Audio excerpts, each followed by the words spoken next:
20 թվականից էսկոմ ամեն տարի մենք կորցրել ենք տարածքներ, թե դիրքերի ձևով, թե ամրությունների տեսքով,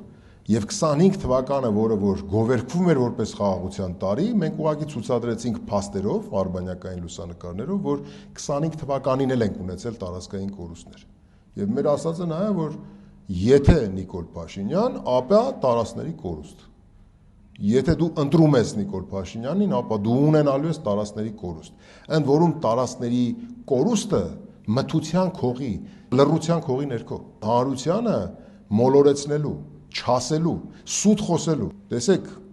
պետություն ղեկավարելը, պետություն կառավարելը խաղուպար չի։ Դա պերաշկի ուտել չի։ Դա ուրախ ավտոբուսով զբոսակ չի։ Դա պատասխանատվություն է։ Դա գիշերներ չքնել է։ Դա սեփական կոմֆորտը զոհել ու զիջել է ավելի մեծ գաղափարի ու ավելի մեծ պատասխանատվության համար։ Գնացեք այն կողմ, չի ստացվել ձեր մոտ, մեղմ ասած։ Եվ սա պետք է մենք ժողովրդին ասենք, որ տեսեք, նույնիսկ 2025 թվականի հուլիսի 31-ից օգոստոսի 19-ն ընկած ժամանակահատվածում, երբ որ Ամերիկայի Միացյալ Նահանգների բարձր հովանու ներքո ստորագրվում էր կամ նախաստորագրվում էր, չէ,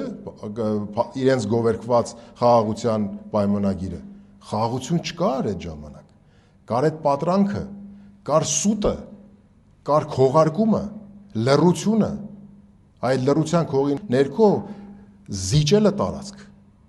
Հասկանում եք, սա էր, որ մենք ցուցադրեցինք եւ կարծում եմ, որ դեր անակնկալներ լինելու են։ Վատ իմաստով անակնկալներ իրենց համար։